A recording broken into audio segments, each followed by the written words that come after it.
Halo guys, kembali lagi bersama Mimin. Semoga kalian sehat-sehat selalu. Oke sob, kali ini Mimin akan menceritakan alur cerita film agak lain. Dari judulnya juga agak lain sih. Film ini menceritakan tentang segerombolan pemuda yang mengadakan usaha rumah hantu. Namun akhirnya mereka tak sengaja membuat pengunjung jantungan dan akhirnya kojor juga. Seperti biasa Mimin saranin untuk siapkan cemilan, siapkan bantal, guling agar kalian pewet rojongjon ketika mendengar video ini.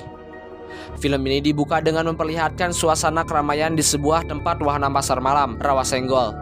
Kemudian terlihat ada si penjaga wahana bernama Jongki yang sedang jalan-jalan di sekitaran wahana tersebut. Lalu dia menghampiri sebuah tempat wahana di mana wahana itu adalah tempat temannya yang bernama Bedul.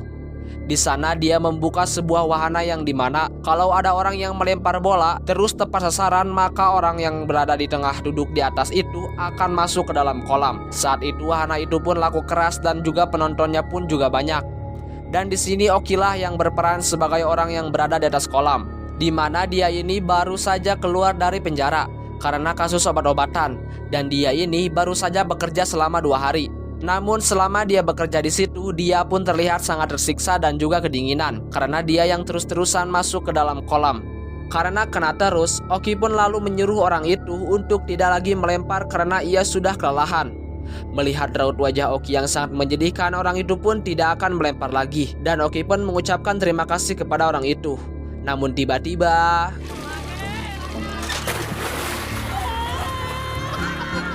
Oki yang merasa ditipu pun dia langsung memukul kepala orang itu sampai beberapa kali, hingga dia pun langsung diberhentikan oleh si penjaga dan juga yang punya wahana tersebut. Dan sontak saja Oki pun langsung dimarahi oleh sang penjaga wahana karena itu sungguh tidak profesional, dan Oki pun langsung diusir dari sana. Setelah itu dia pun mendatangi temannya yaitu Boris dan Bene untuk meminta pekerjaan di tempat mereka bekerja, di mana tempat mereka bekerja itu adalah sebuah wahana rumah hantu. Namun di sana mereka ini tidak bisa menerima si Oki karena saat itu mereka juga di sana sepi dan juga jarang ada pengunjung yang datang ke sana. Bahkan mereka juga sudah banyak hutang dan juga sudah menunggak 2 bulan untuk bayar sewa tempat itu. Belum lagi si Boris yang sudah kena tipu oleh oknum karena dia ingin menjadi TNI Angkatan Darat. Namun karena persyaratan yang sangat tidak mudah, dia pun memutuskan untuk masuk lewat orang dalam. Namun ada uang 10 juta yang harus dia bayar terlebih dahulu, dan hasilnya setelah dia bayar ternyata hasilnya nihil dan dia malah diperas. Lalu ada Bene yang tengah pusing karena dia ingin menikah dengan wanita yang sangat dia cintai, dan calon mertuanya ini malah meminta banyak sekali persyaratan kepada Bene. Salah satunya adalah mereka harus nikah di gedung yang sangat mewah dan harus ada 1000 orang tamu.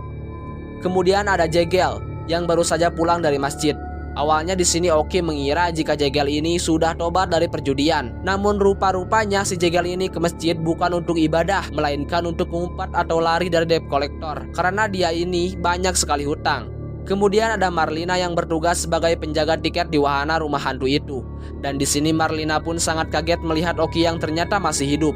Karena sebelumnya kata Boris, Oki ini bukan cuma dipenjara saja, melainkan akan dihukum pancung. Abang, ada pengunjung. Bang Oki bukannya dihukum pancung? Singkat cerita, terlihat ada 2 orang pengunjung yang masuk ke dalam rumah hantu tersebut, dan mereka pun langsung segera bersiap-siap mengambil posisi untuk mengagetkan si pengunjung. Namun di sana pengunjung tersebut bukannya kaget ataupun takut, tetapi malah tertawa karena mereka yang menjadi hantu ini bukannya make up yang benar, malah make up dengan peralatan yang seadanya. Bahkan si pengunjung itu pun juga merasa aneh dengan suasana yang ada di sana, seperti kayak rumah biasanya, gak ada seram-seramnya. Cekikikan dong bang kalau kuntilanak. Ini mah kayak bapak-bapak meriang. Kaki pengkor bang. Setelah itu mereka pun menjadi merasa patah semangat, karena emang benar mereka pun harus menyediakan modal yang sangat besar untuk memulai usaha tersebut. Dari mulai desain dalam rumah seperti darah, lampu-lampu yang kelap-kelip atau kunang-kunang, dan juga make up agar mereka ini terlihat seperti hantu beneran. Oki pun lalu mengatakan harus segera ada perubahan yang besar di tempat ini. Jika tidak, enggak bakalan ada orang yang mau datang kalau terus begini. Mereka semua pun akhirnya kebingungan karena mereka ini juga menginginkan kalau rumah hantu itu segera direnov. Namun mengingat mereka semua ini enggak punya uang untuk melakukan semua itu. Dan singkat cerita, pada saat mereka berempat sedang berkumpul, Boris ditelepon oleh mamanya. Karena setahu mamanya Boris ini menjadi seorang TNI. Sontak saja mereka semua pun langsung bersiap-siap untuk memakai seragam tentara untuk mengelabui mamanya Boris. Dan tentu saja tak lupa dengan aksi konyol mereka. Terus. Kan udah sering mak kalau foto aku kirim. Ya semua ini juga kan berkat doa dari mama. Sementara itu di rumah ternyata Oki mempunyai seorang adik dan juga seorang ibu yang sedang sakit. Karena Oki ini ingin membuat sebuah perubahan, dia pun memberanikan diri untuk mengambil sebuah resiko, yaitu dengan cara mengambil sertifikat tanah milik ibunya untuk dijadikan sebagai taruhan hidupnya. Di sini Oki pun mengatakan kepada mereka kalau mereka ini harus bisa membuat perubahan yang sangat besar, karena ini taruhannya adalah hidup Oki dan juga hidup ibunya. Mereka bertiga yang tahu itu punya ibunya, mereka pun langsung memarahi Oki dan mengatakan jika Oki ini adalah anak yang durhaka. Dan di malam harinya, Oki yang sudah berada di rumah lalu meminta ibunya untuk menandatangani surat jaminan tersebut. Di sana Oki mengatakan kalau itu adalah surat obat gratis. Dan saat ibunya berniat untuk membaca surat tersebut, kacamata ibunya pun disembunyikan oleh si Oki. Hingga akhirnya ibunya pun mau menandatangani surat tersebut. Dan setelah mereka mendapatkan uang pinjaman, mereka pun mulai menyusun desain rumah hantu agar terlihat lebih kompleks dan juga menakutkan. Di sana mereka juga memasang guntur ataupun geluduk di dalam rumah hantunya, biar para pengunjung nantinya lebih tegang saat masuk ke dalam rumah hantu tersebut. Dan rumah hantu itu pun dibuka setelah beberapa hari direnov. Pasar malam pun berjalan sama seperti pada malam sebelumnya. Kemudian terlihat ada bapak-bapak bernama Pak Basuki yang menghampiri seorang wanita cantik. Dan wanita itu ternyata adalah selingkuhannya, di mana dia berniat bermain-main di wahana pasar malam itu dengan selingkuhannya tersebut, dengan meninggalkan anak istri di rumahnya. Namun ternyata istri Pak Basuki juga datang ke tempat tersebut. Sontak saja mereka berdua yang melihat tentu langsung kaget dan juga mencoba bersembunyi agar tidak ketahuan oleh istrinya. Namun di sana mereka pun tetap merasa tidak aman. Dan akhirnya si wanita itu pun menyuruh Pak Basuki ini untuk masuk ke dalam wahana rumah hantu, karena tidak ada lagi tempat yang aman selain wahana tersebut. Awalnya Pak Basuki pun menolak karena ia yang mempunyai riwayat penyakit jantung. Namun daripada ketahuan sama istrinya, lebih baik dia masuk ke dalam rumah hantu tersebut. Dan setelah masuk ke dalam, suasananya pun tentu saja tidak sama seperti yang dulu lagi, karena kini di sana terlihat sangat menyeramkan dengan pencahayaan yang gelap dan juga asap-asap yang bermunculan. Akibat panik dan ketakutan, Pak Basuki pun terkena serangan jantung dan langsung meninggoy dunia.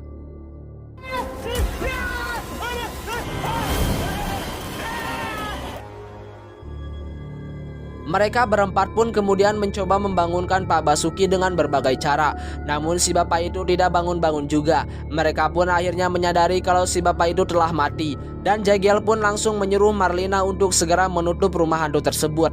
Namun di sini Marlina tidak diberitahu kejadian yang sebenarnya, di mana Jegel ini mengatakan kalau di dalam ada beberapa hal yang perlu diperbaiki. Dan Jegel pun menyuruh Marlina untuk segera pulang saja. Sementara itu dalam mereka pun sangat kebingungan atas kejadian tersebut dan harus mereka apakan jenazah si bapak itu, karena baru pertama kali buka malah udah ada yang meninggal. Karena mereka semua ini bingung, akhirnya mereka pun sepakat untuk menguburkan jenazah si bapak itu di dalam wahana rumah hantu itu. Setelah dikuburkan, mereka pun mulai diteror oleh arwah si bapak itu. Yakin kau nih? Pada ngapain bang? Lalu di keesokan malamnya mereka ini malah mendapatkan sebuah ide. Gimana kalau ada pengunjung nanti mereka ini panggil aja arwah si bapak itu, agar suasana di dalam rumah hantu tersebut lebih mistis supaya kerasa ada hantunya. Mereka pun mulai memanggil-manggil arwah bapak itu untuk muncul dan marah-marah di tempat tersebut. Namun usaha mereka pun tidak berhasil. Hingga saat ada pengunjung datang ke tempat itu, mereka berempat pun sangat panik hingga Jegel ini mengencingi kuburan bapak itu, di mana tujuannya agar si bapak itu bisa segera marah. Namun totongnya si Jegel ini malah tidak mau mengeluarkan air kencing karena dia yang lagi panik. Kemudian mereka bertiga pun berinisiatif membantu si Jegel agar bisa cepat kencing. Malam demi malam mereka lakukan ritual tersebut agar orang-orang yang masuk ke dalam sana mendapatkan teror yang sangat menakutkan karena dibantu oleh arwah Pak Basuki. Dan terbukti orang-orang yang masuk ke sana berlari kencang dan juga menjerit ketakutan.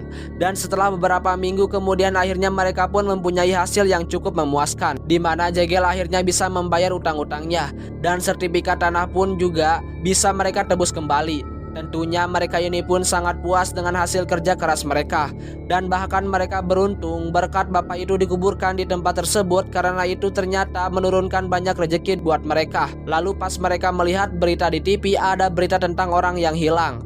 Dan orang itu ternyata bapak-bapak yang mati dan dikuburkan di tempat mereka. Tentu saja mereka pun shock parah melihat berita tersebut. Apalagi polisi sudah mengetahui kalau pada malam itu si bapak tersebut ada di pasar malam Rawasenggol untuk bertemu dengan selingkuhannya. Sementara itu di sisi lain si pelakor yang melihat berita itu pun juga panik dan juga takut jika sempat ada polisi yang datang ke rumahnya. Singkat cerita, geng Boris pun terlihat sangat ketakutan karena mereka ini takut jika semua rahasianya akan terbongkar dan harus dipenjara karena perbuatan tersebut. Lalu tak lama kemudian si pelakor itu pun datang ke rumah hantu tersebut untuk menanyakan keberadaan Pak Basuki. Di sana mereka pun langsung mengatakan kalau Pak Basuki itu sudah mati dan itulah kuburannya. Hingga suatu malam mereka pun mendapatkan teror yang sangat tidak masuk akal, dan hal itu pun membuat mereka dan juga para pengunjung ketakutan, lalu lari dari rumah hantu tersebut. Keesokan harinya terlihat Jongki yang sedang menginterview seorang petugas kebersihan baru bernama Obet, di mana Obet ini gagu atau tidak bisa bicara. Namun ia ini bekerja sangat rajin di wahana pasar malam tersebut. Dan di malam harinya pas mereka ini sedang siap-siap, tiba-tiba saja ada benda yang bergerak sendiri.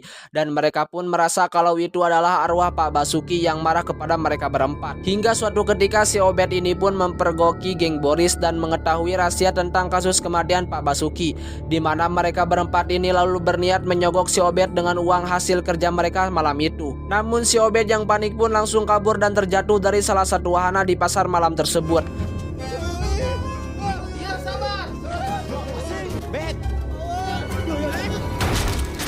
Malamnya mereka pun memutuskan untuk memindahkan jasad Pak Basuki ke tempat lain karena mereka ini sangat takut kalau sampai rahasianya akan terbongkar dan akan masuk penjara karena kasus tidak sengaja membunuh bapak itu. Tapi pas di jalan mereka pun malah bertemu dengan si Jongki atau si penjaga wahana, dan di sini mereka pun mencari alasan untuk menghindari penjaga wahana tersebut. Singkat cerita, akhirnya 4 sekawain itu pun berhasil membawa mayat Pak Basuki menggunakan truk menuju ke kuburan. Namun tanpa mereka sadari, ternyata di depan kuburan itu ada sebuah kantor polisi, sehingga geng Boris pun harus menakut-nakuti Pak polisi yang berjaga di pos tersebut. Sementara itu Tohar si kepala polisi bersama dengan anggotanya langsung menggerebek rumah hantu yang disaksikan oleh Jongki. Dan di sana Tohar pun menemukan bekas kuburan Pak Basuki di dalam wahana rumah hantu tersebut. Karena dari awal Marlina ini tidak mengetahui tentang kematian Pak Basuki, dan kemudian Marlina pun pergi ke ruangan make up. Di sana dia pun menemukan sebuah kertas. Lalu Marlina pun memberikan kertas petunjuk itu kepada Bang Tohar. Sementara itu di tempat lain geng Boris yang sedang sibuk, tak lama kemudian Oki pun mendapatkan sebuah telepon kalau mamanya telah meninggal dunia. Lengkap sudah penderitaan 4 sekawan itu, di mana semuanya hancur dalam seketika. Di situ Oki pun menangis histeris setelah mendengar kabar duka dari ibunya. Karena sudah frustasi, Oki pun lalu meminta para teman-temannya untuk segera pergi karena dia yang akan menanggung semua kesalahan itu. Namun tentunya geng Boris pun tidak mau meninggalkan Oki sendirian selaku sahabat mereka. Dan tak lama kemudian para polisi pun langsung datang ke kuburan tersebut, hingga akhirnya mereka semua pun ditangkap atas tuduhan pembunuhan Pak Basuki, di mana 4 sekawan itu dijatuhi hukuman 2 tahun 4 bulan. Singkat waktu tak terasa 2 tahun pun telah berlalu, dan mereka pun akhirnya keluar dari penjara. Terlihat di sana adik Oki datang menjemput abangnya. Begitu pula dengan Mama Boris yang menjemput anaknya dikarenakan gagal menjadi tentara. Namun di situ Mama Boris ini meminta anaknya untuk mendaftar menjadi Satpol PP. Dan lagi-lagi Boris pun harus mengikuti keinginan mamanya. Tak lama kemudian datanglah pacarnya Bene. Dan di sini ia mengira kalau pacarnya itu pasti sudah menikah karena ia meninggalkannya karena masuk ke dalam penjara. Dan dia pun juga sudah bisa menerima semua itu. Dan ternyata dugaan Bene ini salah karena ternyata pacarnya ini masih belum menikah dan tetap memilih Bene, namun tentunya dengan syarat yang berat. Dan film pun berakhir. Oke guys, jangan lupa subscribe. Oke guys, jika kalian ingin merequest video atau film horor atau alur cerita film horor, bisa kalian komen di kolom komentar. Wassalamualaikum warahmatullahi wabarakatuh.